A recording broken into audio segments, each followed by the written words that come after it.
Imagine showing up to a fight with the fastest, sleekest Formula One race car, only to find the racetrack replaced with a swamp of quicksand. That's exactly what the great powers of World War I managed to do on the Western Front.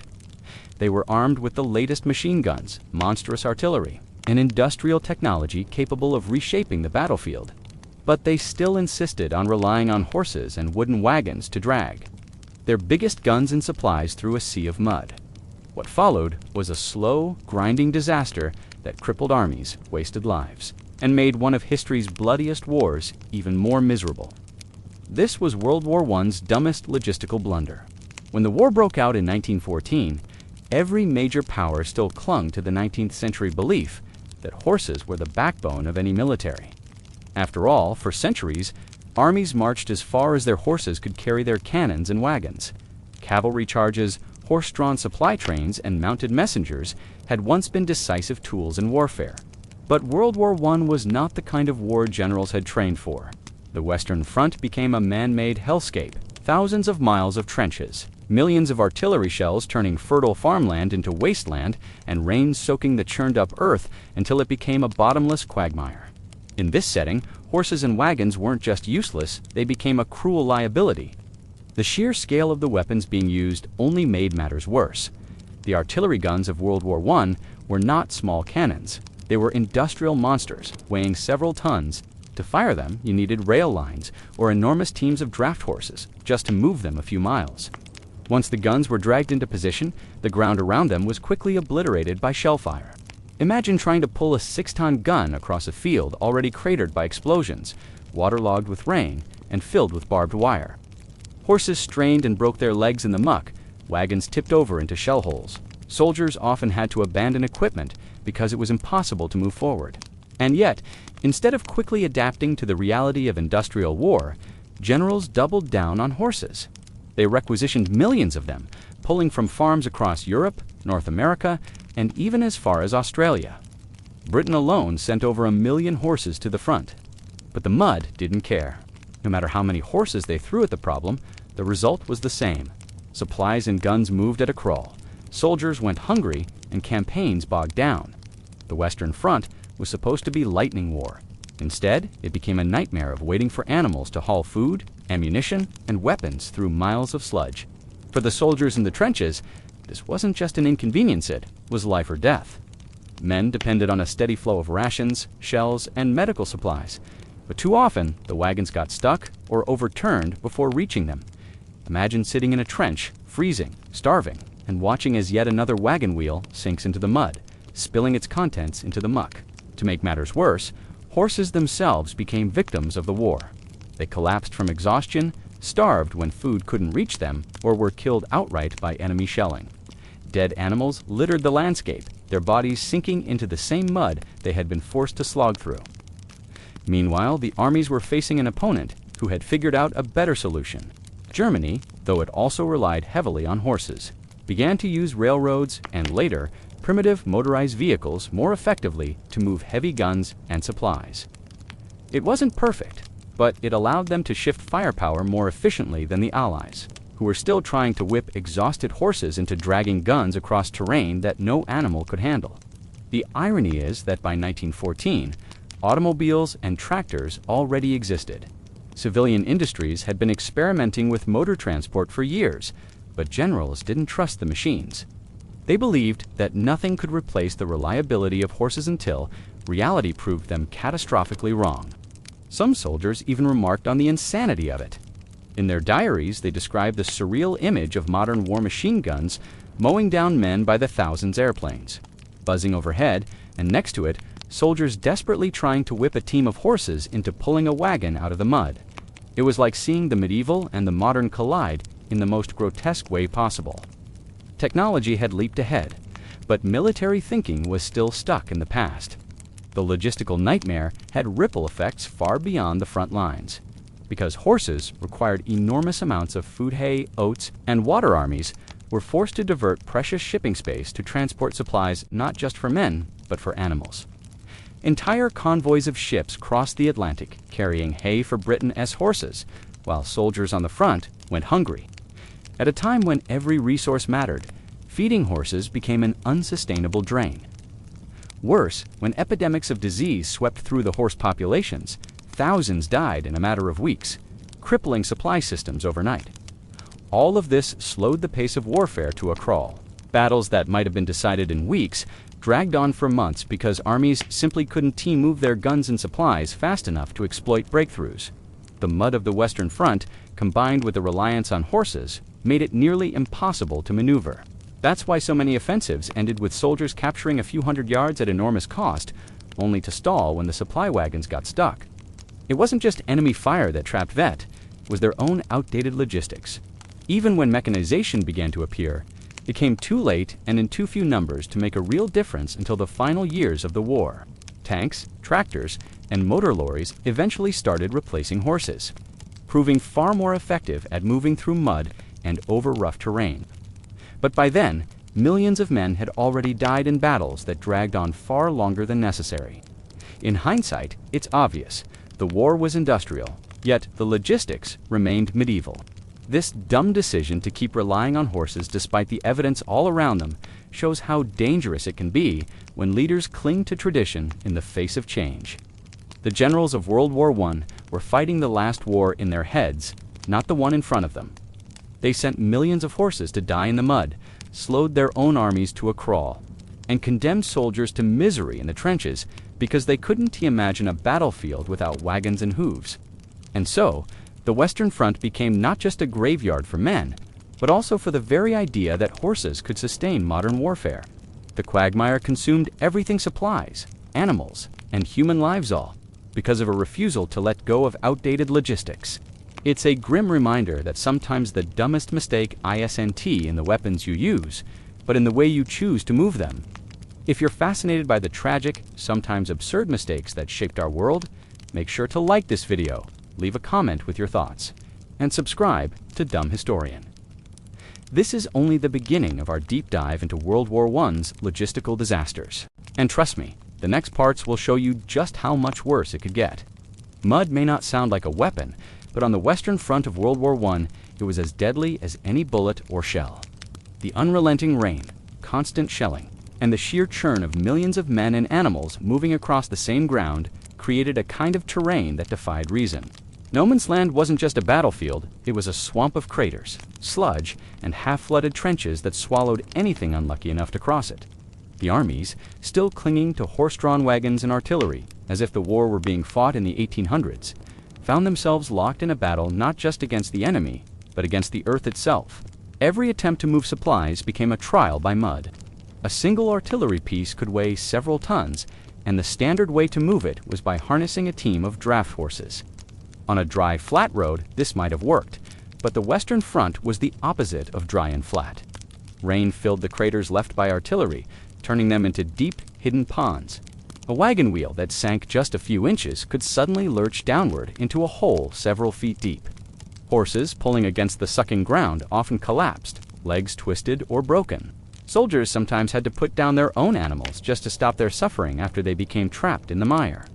The situation wasn't much better for the men themselves.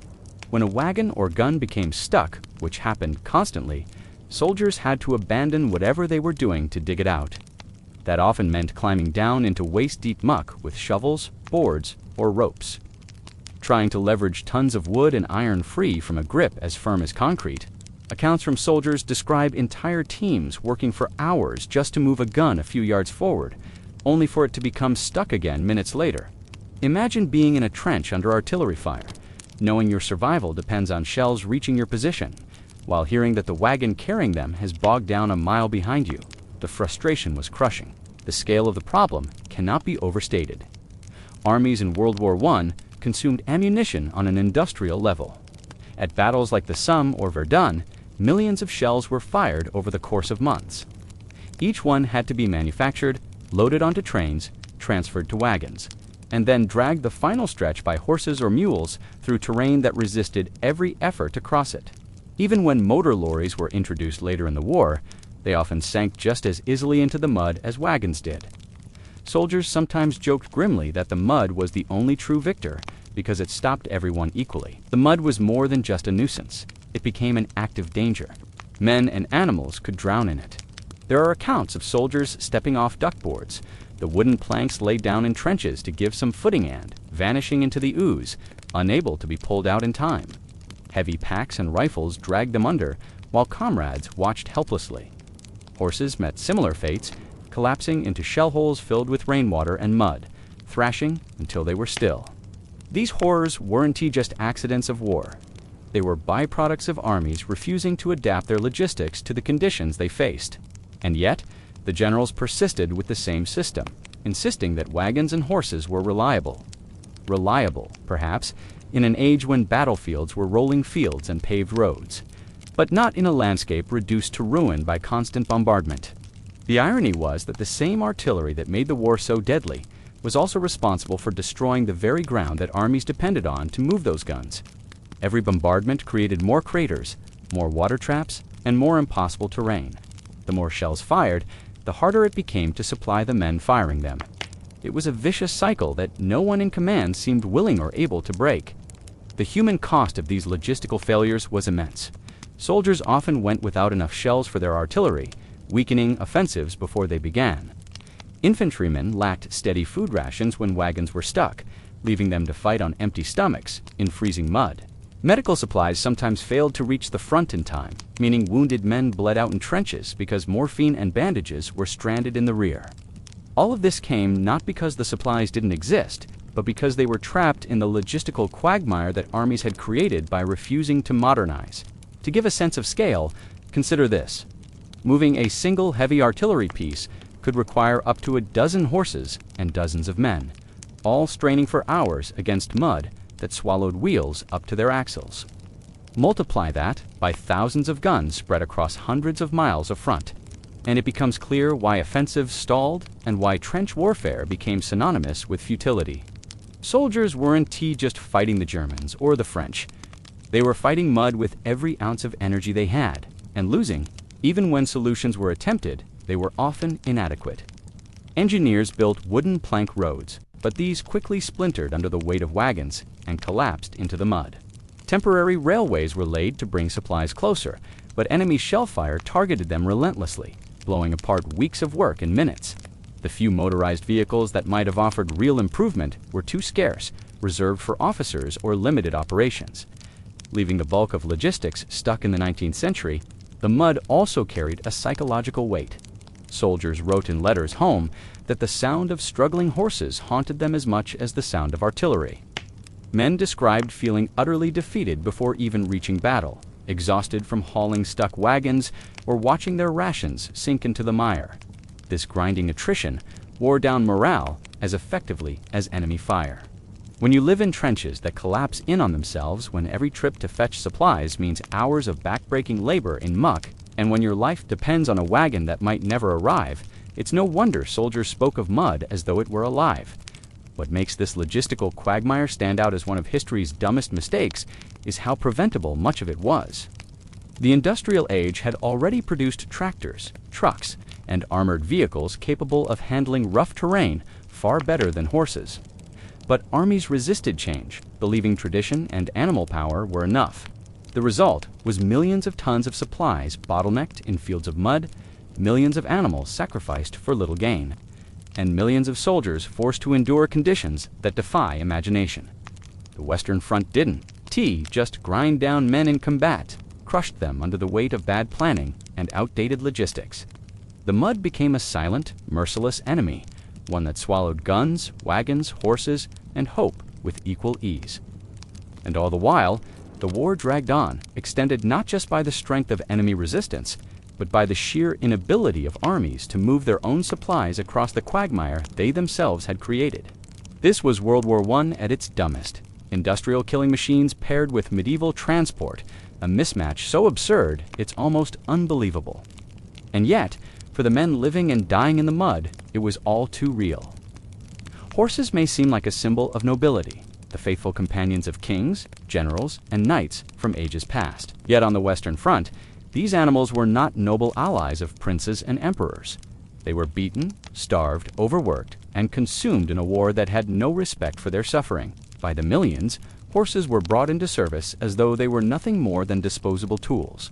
their lives measured not in years, but in how many miles of mud they could pull a wagon through before collapsing. And while soldiers struggled in the filth of trench warfare, the Army's obsession with using horses created an enormous, senseless drain on resources that crippled the very war effort it was meant to support. To understand the scale of the problem, we need to look at the numbers. Millions of horses were sent to the Western Front by both sides, pulled from farms, villages, and countrysides across Europe and even overseas. These animals were expected to haul artillery, transport wagons loaded with shells, and carry supplies across the ruined landscape. The trouble was, every single one of these horses had to be fed. Unlike trucks, which only required fuel, or railways, which ran on coal, horses needed fodder mountains of it. Oats, hay, and other feed had to be shipped in constantly. The sheer volume was staggering. It is estimated that feeding the Army's horses required as much logistical effort as feeding the soldiers themselves, if not more. And this is where the madness becomes clear. Those wagons full of fodder for horses had to travel over the same shattered roads and supply lines already clogged with wagons full of food for soldiers, crates of ammunition, spare parts, uniforms, fuel, and everything else a modern army needed. The horses that were meant to help solve logistical problems instead created their own supply nightmare. Imagine trains and wagons loaded not with rifles or shells, but with hay bales and sacks of oats. Soldiers at the front needed bullets to fight and bread to survive. But they often had to wait because the supply lines were straining under the endless burden of keeping millions of horses alive. This absurd cycle meant the armies were trapped in a loop. They needed horses to pull wagons, but the horses needed food, and the food required more wagons, which in turn needed more horses to pull them. Every layer of this system drained precious capacity from an already broken supply chain. For every sack of oats brought to the front, that was one less sack of bread for soldiers, or one less box of shells for artillery. At a time when offensives failed for lack of ammunition and men went hungry in freezing trenches. It is staggering to think of how much of the effort was spent feeding animals rather than the men themselves. The human cost of this logistical failure was obvious. Soldiers described going without fresh rations for days, subsisting on hard biscuits or weak soup, while watching trains and wagons full of hay roll past. Frontline troops endured bombardments without enough shells to respond effectively, while vast amounts of fodder were diverted to sustain animals that would die by the thousands in the mud before the war was done. It was just a waste of resources. It was an insult to the men who bore the true weight of combat. Armies treated horses with more consistent supply planning than the very soldiers expected to hold the trenches.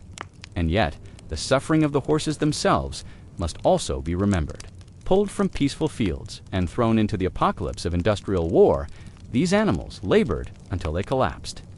The mud and cold ravaged them as much as it did the soldiers. Disease spread quickly among them, killing many before they even reached the front lines. For those that did, the work was relentless. Teams of horses dragged guns through mud that swallowed them up to their bellies, their eyes wide with terror as shells exploded around them. When the animals broke down, exhausted and starving, they were abandoned or slaughtered. Their carcasses often lay in the open, rotting in shell holes, while their surviving companions trudged past as if a grim reminder of what awaited them. But what makes this story of horses on the Western Front particularly damning is not only the waste and cruelty, but the fact that better options existed. Trucks, tractors, and mechanized vehicles already existed during World War I. They were not widely used only because generals clung to tradition and distrusted these machines.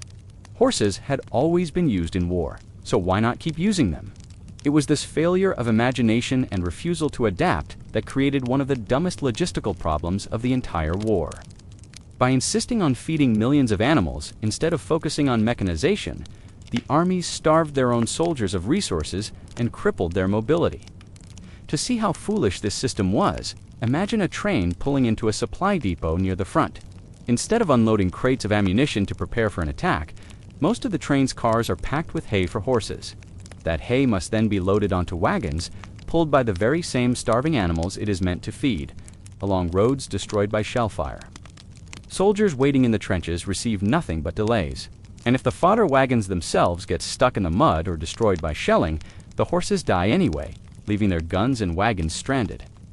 The entire process wasted human labor, consumed precious transport space, and achieved almost nothing of value in return. The reliance on horses even affected strategy. Offensives often had to be planned around the availability of fodder because an army without horses couldn't move its artillery. This meant commanders were not just fighting the enemy, but also racing against the supply needs of their animals. Every day lost to bad weather or supply delays meant more horses starved or collapsed, which meant fewer guns at the front, which in turn meant more failed offensives and more wasted lives. When viewed through the eyes of the men in the trenches, the obsession with horses must have seemed utterly deranged. Soldiers who were already treated like expendable tools now saw that even animals consumed more of the army's attention than they did. Letters from the front complained bitterly about watching wagons of feed roll past while men went hungry. Others described the unbearable stench of rotting horse carcasses, a reminder of wasted resources and wasted lives. For the common soldier, it must have felt as though the high command valued logistics for animals over the dignity of human survival. The irony is that horses, once symbols of royal power and aristocratic might, were degraded on the Western Front until they were treated no better than broken machinery. Generals who once rode stallions into parades now signed orders that condemned thousands of animals to die in filth, their noble image reduced to shattered bodies in muddy craters. And for the soldiers trudging alongside them, the lesson was bitter. Kings and their beasts alike had been reduced to tools, thrown away when no longer useful. The result was a war effort that drained itself from within. Millions of tons of food were diverted from people to animals. Millions of hours of labor were wasted hauling fodder. Instead of shells, and millions of horses were sacrificed to a system that should have been abandoned the moment the first motor engine roared to life. Instead, tradition and arrogance ruled, and the Western Front became a place where men and animals alike were consumed by a machine that valued neither their dignity nor their lives. This was war stripped of its pageantry, war where the horse, once a companion of kings, was reduced to fodder-eating dead weight, and where the soldier, once promised honor, was left hungry and undersupplied. Both were chewed up by a logistical system so absurd, it stands as one of the clearest examples of how blind tradition can doom even the mightiest of armies. The cavalry had once been the pride of armies, the decisive force that kings and emperors relied on to shatter an enemy line or chase down a fleeing army. For centuries, the image of war was tied to the horseman-plumed helmets, shining sabers, banners flying in the wind. Yet, when the First World War broke out, all that pageantry was destroyed almost overnight. The machine gun, the artillery barrage, and the endless mud of the Western Front combined to erase the very concept of cavalry warfare. And despite the overwhelming evidence, High Command clung desperately to a 19th century doctrine in a 20th century war, throwing horses and men into roles that no longer had a place on the battlefield. From the very first months of the war, it was clear that the cavalry's days were over. Romantic visions of mounted charges evaporated the moment riders encountered belts of barbed wire and rows of machine guns. Cavalry units that attempted to charge were cut down in seconds, their formations shredded before they could even lower their lances or swing sabers. What had once been the hammer of an army now looked like a tragic display of ignorance. Yet generals refused to accept the change, insisting that cavalry still had a place, even if not in direct charges. They shifted their role to support duties, scouting, carrying messages, hauling supplies, but even in these tasks, the cavalry was crippled by the brutal reality of trench warfare. The mud was the greatest enemy of the horse. Shellfire turned roads into craters, and rain transformed fields into swamps. Horses sank into the muck up to their chests, struggling to pull free as artillery shells whistled overhead. Cavalry meant mobility, but on the Western Front, mobility was a fantasy. Riders who were meant to scout the enemy's flanks often found themselves bogged down in endless stretches of wire and mud, unable to move at anything faster than a slow crawl. Instead of dashing across open fields as they once had, they trudged through a nightmare landscape, stripped of the very advantage that defined their existence. In many ways, the continued reliance on cavalry was not just a military mistake, it was an expression of stubborn pride. Generals who had built their careers on cavalry doctrine could not, except that their cherished branch had been rendered irrelevant. Cavalry uniforms were still issued, cavalry units still drilled, and horses were still gathered by the tens of thousands, all for a role that had no place in the war being fought. It was less about effectiveness and more about clinging to a tradition that had no business surviving in an industrial age. The result was humiliation on a massive scale. Imagine being a cavalry officer in 1915, proudly mounted on a horse, trained to lead charges with the confidence of centuries of military tradition behind you. And then, on your first mission, you discover your horse is slower than the enemy's bullets. Your saber is useless against barbed wire, and your formation disintegrates in the mud before you even make contact. What was once a noble profession now looked like sheer stupidity. The image of gallant horsemen thundering across battlefields was replaced with the sight of animals struggling just to stand upright in waterlogged trenches, their riders reduced to little more than messengers on horseback. The humiliation grew worse as the war dragged on. Cavalry units often had to dismount and fight as regular infantry, stripping away the very identity of the soldier who had trained for years in mounted combat. These men had been promised glory, only to find themselves digging trenches and carrying rifles like everyone else. Horses that had once carried knights into battle now pulled carts of mud-stained uniforms or corpses back from the front.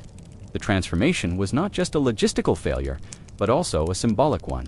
The horse had been a symbol of mobility and power, but on the Western Front it was reduced to drudgery, its purpose erased by modernity. It is telling that in many battles, commanders still held cavalry units in reserve, believing there would eventually come a moment when the war would open up and mobile charges could return. Time and again they waited for this fantasy, and time and again the machine gun reminded them that such hopes were dead. The cavalry's role as shock troops was gone forever. Yet the armies wasted time, resources, and lives pretending otherwise. Every fodder train that fed horses for this imaginary future was another train not carrying shells, food, or medical supplies for soldiers at the front. The persistence of cavalry doctrine was more than embarrassing, it actively damaged the war effort. The psychological blow was immense as well. Soldiers who saw cavalry units pass by did not feel reassured or inspired.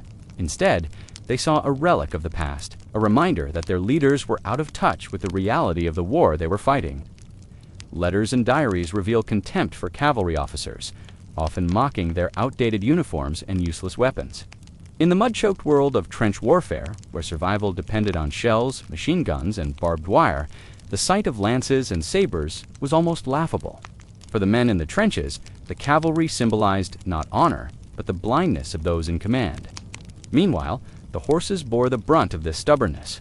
Animals bred for speed and agility were thrown into landscapes where neither mattered. They collapsed under the strain, wasting away in the mud while their riders pretended that one day they would be part of a glorious breakthrough.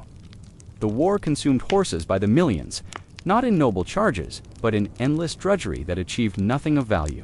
In this way, the humiliation of the cavalry was also the suffering of the horse creatures, trapped in a war that no longer had a place for them.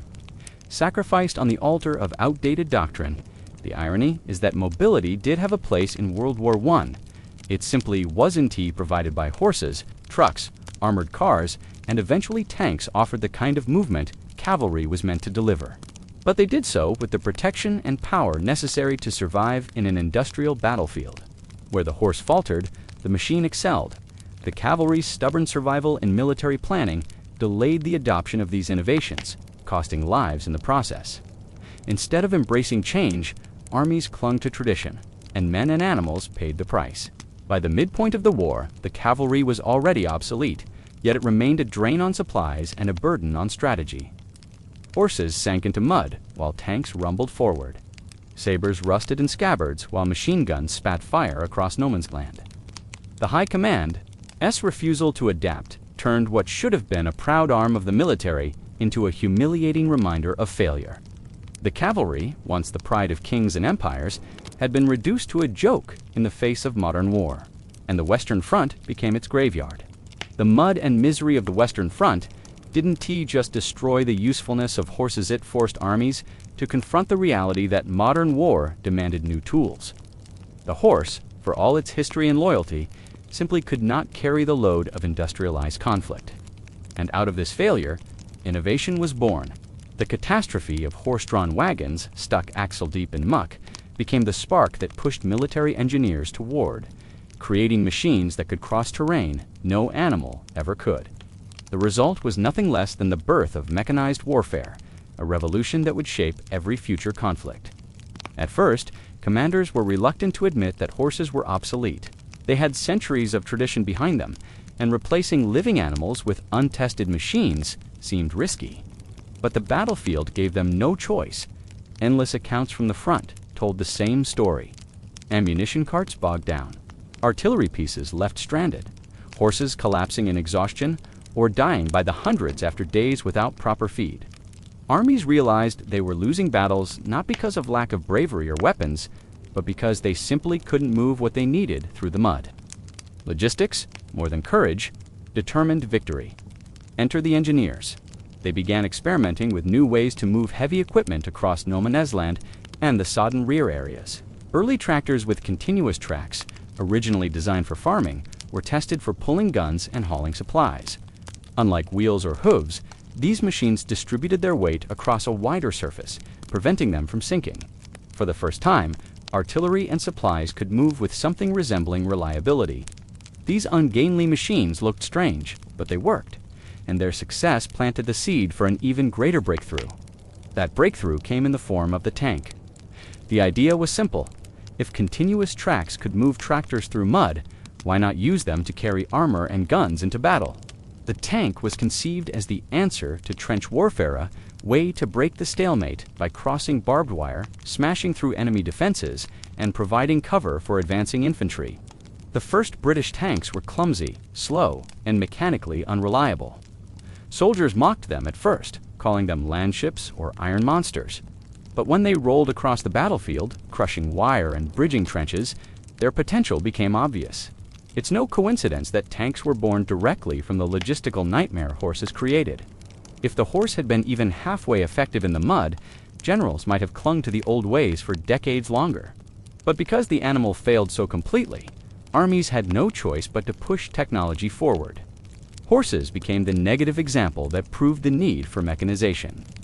Every tank that rumbled forward was, in a way, a response to a horse that had sunk in the mud and refused to move another step. The shift to machines also changed the way armies thought about warfare itself. Horses needed rest, fodder, and care. They sickened and died in droves, leaving armies constantly scrambling to replace them. A machine, by contrast, demanded fuel and spare parts but, as long as those were supplied, it could keep moving indefinitely. This transformed logistics from the art of managing living creatures into the science of managing fuel and mechanics. The Western Front didn't just replace horses with tanks, it replaced centuries of animal-dependent warfare with the first steps of a mechanized age. Consider the irony. For centuries, armies had spent enormous resources breeding, training, and feeding cavalry horses. They were symbols of wealth, prestige, and power. By 1918, all that effort had been rendered meaningless by clattering steel boxes on treads. The horse, once the core of an army, had been reduced to pulling ambulances or carrying messages. The tank, crude though it was in its early form, had stolen the horse's throne. And generals, many of whom had once dreamed of leading glorious cavalry charges, now had to grapple with the reality that the future of warfare smelled of oil and gasoline, not hay and manure. The Western Front became the laboratory where this transition played out. Soldiers who once cursed at horses stuck in the mud now watched machines grind past them, unstoppable. Engineers, once dismissed as background figures, became as crucial to the war as generals. What began as an embarrassing failure of logistics turned into one of the most important technological turning points in history. The horse may have been humiliated, but out of that humiliation came invention. And the lessons learned didn't stop in 1918. The interwar years saw armies everywhere abandon horses in favor of trucks, tanks, and armored cars. By the time the Second World War erupted, the image of the charging cavalry had been replaced by the roar of mechanized divisions sweeping across Europe and Asia. In less than 30 years, the horse had gone from the centerpiece of war to a nostalgic memory, and it all started in the mud of France and Belgium, where millions of animals and men proved the old ways no longer worked. So, when we look back at the Western Front and its logistical disasters, we see more than wasted lives and suffering horses. We see the painful birth of the modern battlefield. The mud and the failure of horses made tanks inevitable. The clumsy steel beasts of 1916 would evolve into the powerful armored divisions of World War II, and later, the high-tech mechanized forces of today. All of it can be traced back to the failure of horses to drag guns through mud. That is the strange legacy of this logistical blunder. What began as one of the dumbest decisions in history, the reliance on animals in an industrial war ended up forcing a leap into the future. Without the catastrophe of horses versus mud, tanks might not have appeared so quickly, and the mechanized era of warfare might have been delayed. The horse's collapse in the mud was the tank's first step forward. If you enjoyed this deep dive into the logistical madness of the Western Front, make sure to like, comment, and subscribe to Dumb Historian for more stories of history's strangest decisions and their unexpected consequences.